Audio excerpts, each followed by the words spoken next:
원래 이달 말로 예정돼 있었던 대구교도소 이전이 무기한 연기됐다는 소식 지난주부터 KBS가 연속 보도해드렸습니다. 애초 설계부터 잘못된 것으로 드러났는데요. 근본적인 원인이 무엇인지 또 이전을 위해서 어떤 것들이 더 필요한지 취재 기자와 함께 짚어보겠습니다. 곽근아 기자 나와 있습니다. 어서 오세요. 네, 어서 오십시오. 이 교도소 이전 문제가 하루 이틀에 걸쳐서 계획된 게 아니었을 텐데 어떻게 해서 이렇게 무기한 연기가 된 건지 먼저 좀 정리해 볼까요? 네, 이 대구교도소는 지난 2008년 이전 계획이 수립됐습니다. 현재 교도소 건물이 지난 1970년에 준공돼 50년 가까이 지나 노후화되면서 새로 시설을 지어 옮기자는 취지였습니다. 이렇게 13년 동안 이전 계획이 추진됐고요. 원래 다음 주면 이전이 완료될 예정이었습니다. 하지만 이전을 앞두고 하수관, 즉 오폐수가 빠지는 배수시설 용량이 시설 인원에 비해 턱없이 부족하다는 문제점이 드러났습니다. 기존 교도소가 직경 900mm의 하수관을 썼던 반면 신축교도소는 직경 300mm의 하수관을 사용하도록 설계돼 3분의 1 수준에 불과했기 때문입니다. 이에 대해 교도소 주관부서인 법무부는 신축교도소가 빗물용 수로를 따로 만들었기 때문에 문제가 없다고 설명했습니다. 하지만 취재가 계속되자 관로 직경에는 문제가 없지만 다만 이 펌프를 이용해 하수를 빼내는 방법을 구상하고 있다고 밝혔습니다. 대구교도소의 재소자는 2,000명이고요. 직원 수도 600여 명입니다. 하루 물 사용량을 봤을 때 결국 하수관로가 용량을 버티지 못할 것으로 파악되자 이전을 무기한 연기한 것으로 보입니다. 그렇군요. 그런데 이 하수관 용량 문제뿐만이 아니라 지금 또 다른 문제점도 발견이 됐다고요. 네, 그렇습니다. 신축 교도소 주변 지형상의 특성을 감안하지 않은 채 하수관 설계를 했다는 점입니다.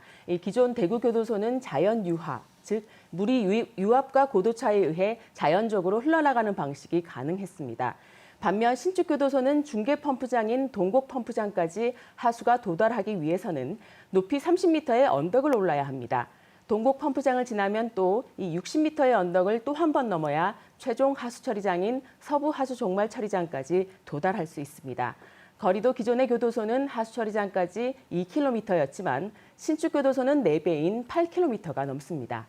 지하로 하수로를 매설한다고 하더라도 어느 정도 깊이까지의 한계가 있고 공사비 또한 몇 배나 늘어나기 때문에 이런 것들은 설계 초기 단계부터 반영됐어야 마땅하겠습니다. 이 펌프장 용량을 고려하고 관로 또한 최대 용량을 생각해 넉넉하게 설치해야 이 하수 처리에 문제가 없다는 얘기입니다. 이 법무부는 이 같은 사실을 간과한 채 교도소 이전을 추진했고요.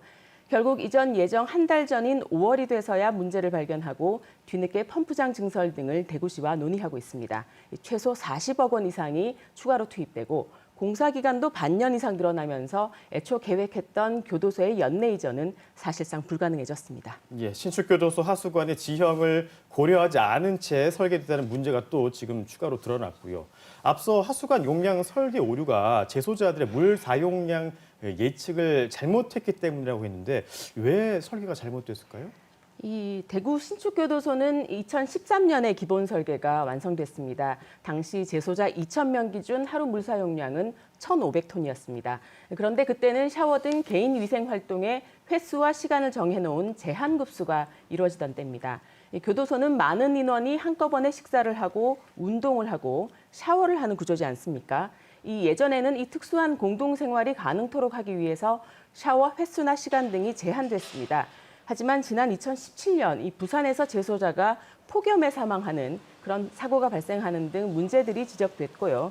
이어 2019년 1월 국가인권위원회에서는 교도소 제한급수를 완화하고 물 사용량은 2배 상향하도록 권고했습니다. 국가인권위 대구인권사무소장의 말 들어보겠습니다.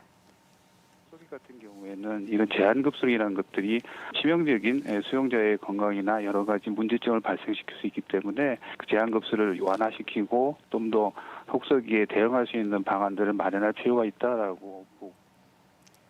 따라서 대구교도소의 물 사용량은 2년 전 기준 3,000톤이 됐습니다. 거기다 코로나19의 특수성으로 물 사용량은 3,500톤, 많게는 3,900톤까지 필요한 것으로 예측되고 있습니다. 법무부는 그러나 인권위 권고를 무시한 채 신축교도소에는 이 같은 내용을 반영하지 않았습니다.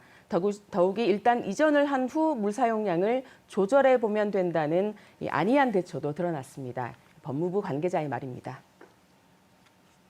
저희가 이제 그 물을 좀 절약하면서 그 운영의 면을 좀 살리면 좀 추후에 이제 만약에 사용량의 추계를 보고 우리가 거기에 대응하는 것도 하나의 방법이지 않겠느냐 이렇게 했었던 겁니다.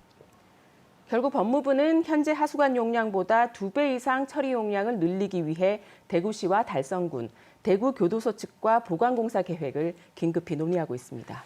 네, 이 대구시와 논의를 한다는 거는 또 법무부가 교도소 주관부서지 않겠습니까? 책임을 떠넘기고 있다 이런 비판도 나올 수 있을 것 같습니다. 네, 그렇습니다. 이 법무부는 자신들이 해야 할 하수관로 확장보다 앞서서 우선 대구시의 부담으로 돌아가는 수조와 펌프 확장 공사를 대책으로 내놓고 있습니다. 교도소 하수관로에서 최종 하수처리장까지의 공사는 법무부가 설계하고 맡았던 것인데 이제 와서 대구시의 협조를 구하고 있는 겁니다. 이미 대구시는 중계 펌프장인 동곡 펌프장을 신설하고 하수를 빼내는 시설을 설치하고 있습니다.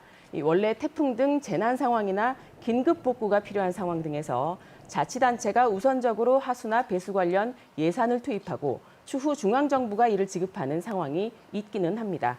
하지만 교정시설 이전을 앞두고 중앙정부, 즉 이 주무부처가 자치단체의 책임을 전가하는 모습은 비난을 면하기 어려운 부분입니다. 이러한 법무부 태도에 대구시 역시 크게 반발하고 있습니다.